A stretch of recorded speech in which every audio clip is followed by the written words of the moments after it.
Mike and Tom are registered with Steward Partners Global Advisors. Common Sense Finance with Mike Wiginton and Tom Farrell of HL Wiginton Capital Management, an independent investment and financial planning firm in downtown Jasper. Mike is a chartered financial analyst charter holder, and Tom is a certified financial planner professional. They are here to discuss and give their thoughts on current financial and economic matters. Now, with Common Sense Finance, here are Mike and Tom. All right, welcome back to another edition of Common Sense Finance. I'm Tom Farrell. This is Mike Wiginton, and today we're going to discuss. This is an article you pulled up, right? About It's a Market Watch article. Market Watch again. About 8 questions. Is it 8? They have 8. 8 questions you should ask your financial advisor. So we wanted to go through some of this and discuss briefly. So this is kind of a sequel to the Questions from Fake Viewers Part 2. Yeah. 8 questions from your financial advisor. So remember, we discussed this. Market Watch is owned by Dow Jones Corporation. It owns Wall Street Journal, Barron's, and several other publications, and I'm always doubtful of just how real this stuff is.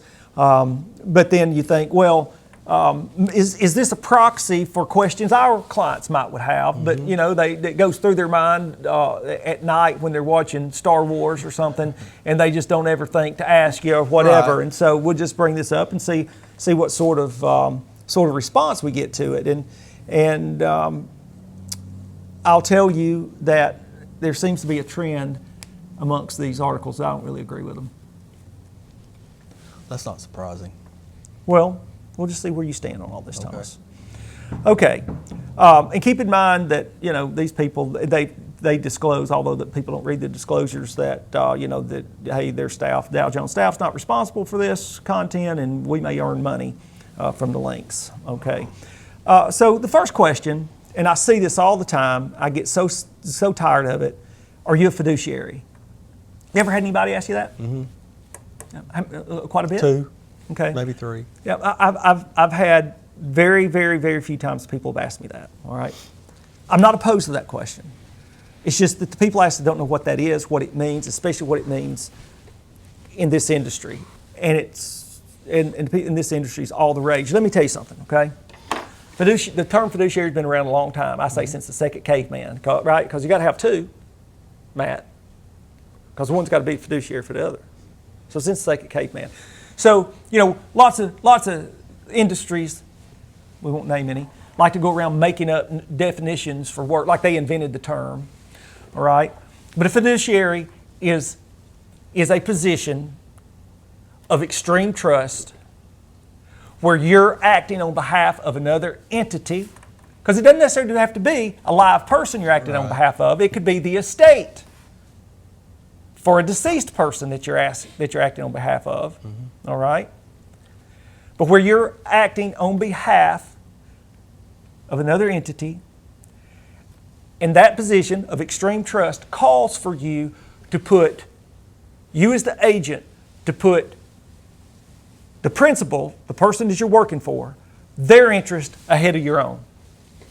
It doesn't mean you get paid. It doesn't mean you don't get paid. It's not determined by how you get paid, which is what we like to talk about in this industry, how you get paid.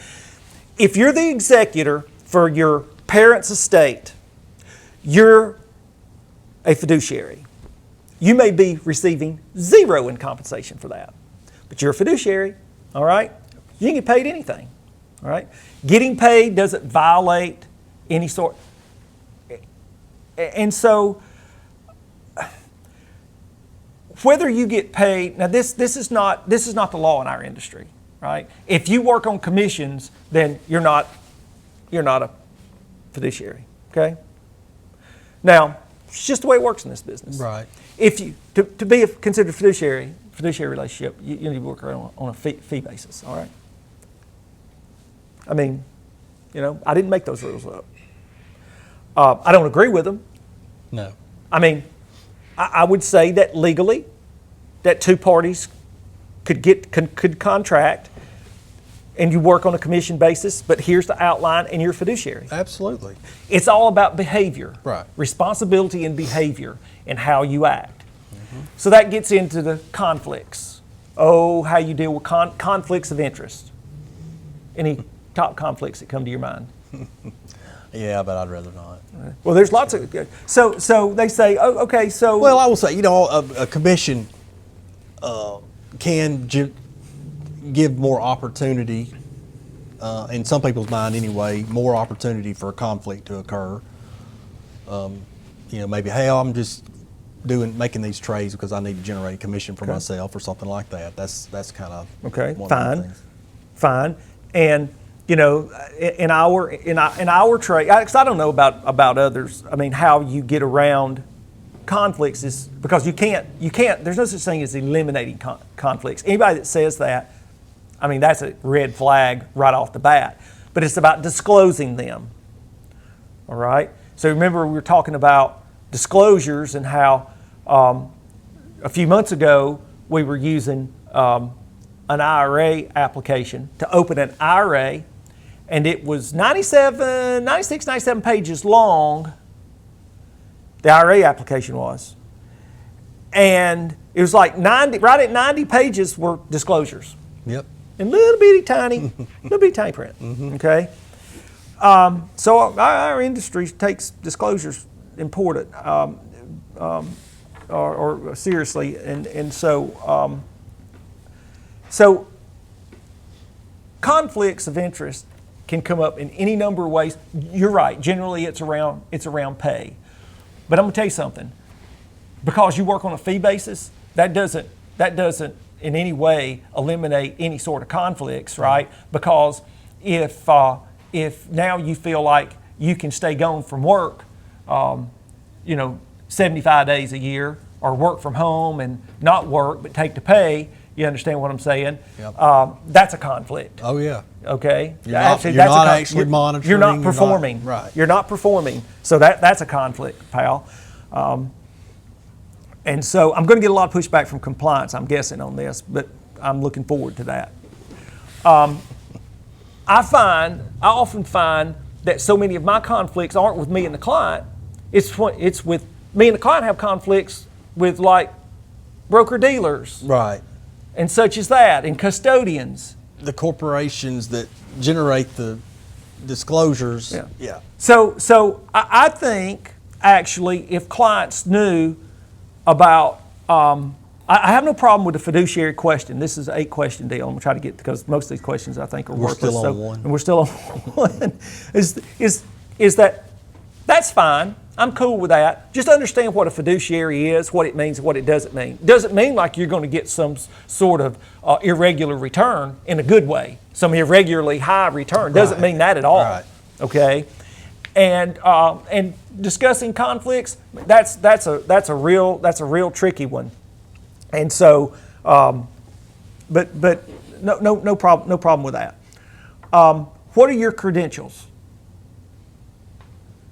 Now, see, that's one of the questions that I would ask, but people don't, by and large, don't like me.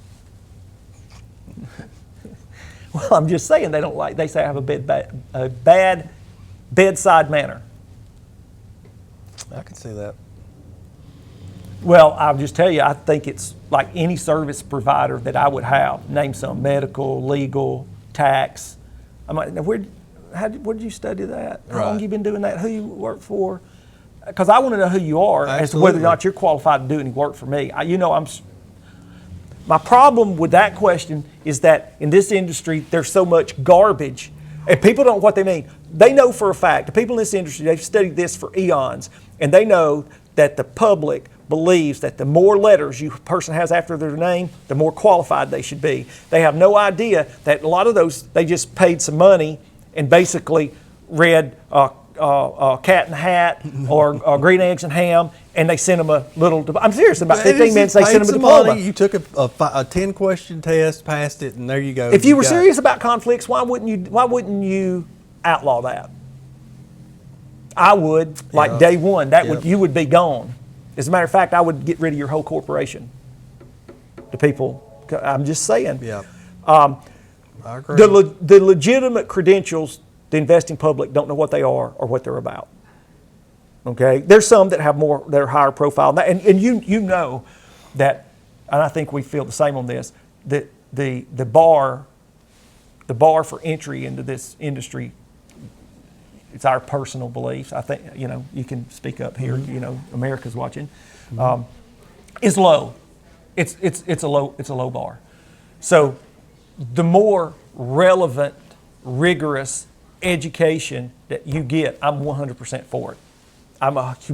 You couldn't be a bigger advocate for it than I am. And you're saying when the bar is low, you're talking about to get to pass the basic legal, to have the basic legal requirements Yes. to Yes. manage assets for another person. Series 7. Series 7, all that. So, yeah. Yes, absolutely. That's relatively. It's not an easy test, but yes, it's relatively low barrier to entry.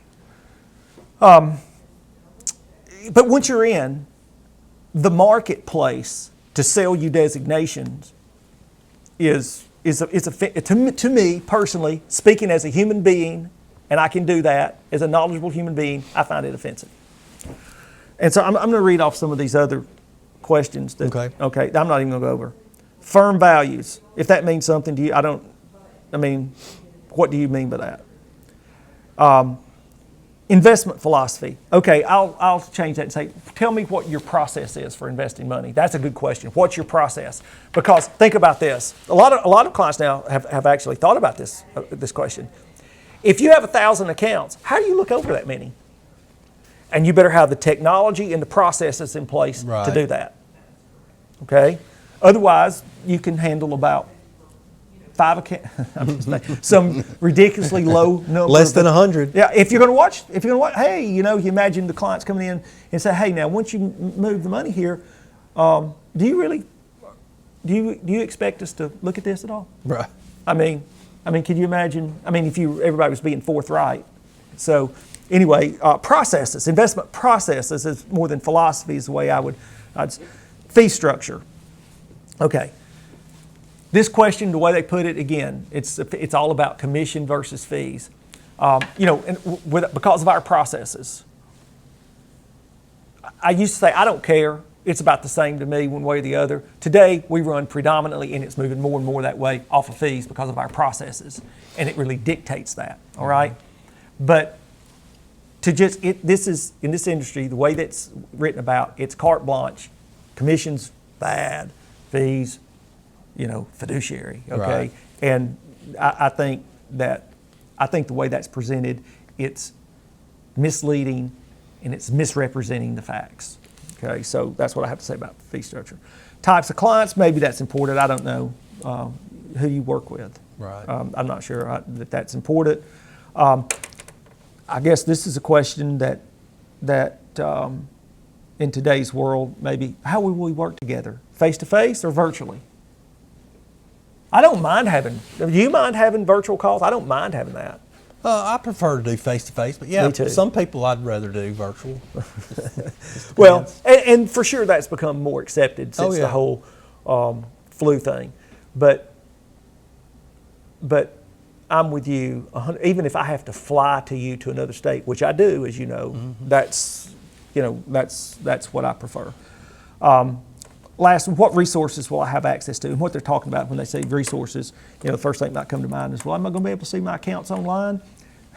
That's not what the question's referring to, but I would suggest most of you need to stay offline, okay? There's nothing good for you, quote, online. You need to be complete. You don't get the buttons right when you try to push them, and that's why somebody's always having to reset your account for you, all right? So I just wanted to get that public service announcement in. But they're asking about what sorts of other professionals are we going to bring tax attorneys in, estate attorneys in, and so on and so forth, other professionals. Absolutely, if you're a seasoned professional in this business, you should have well-cemented relationships in various other professions to help the clients out. Absolutely. And so, series of questions, some good, some not so good, but that's about it. That's it. That's it. All right. See you next time.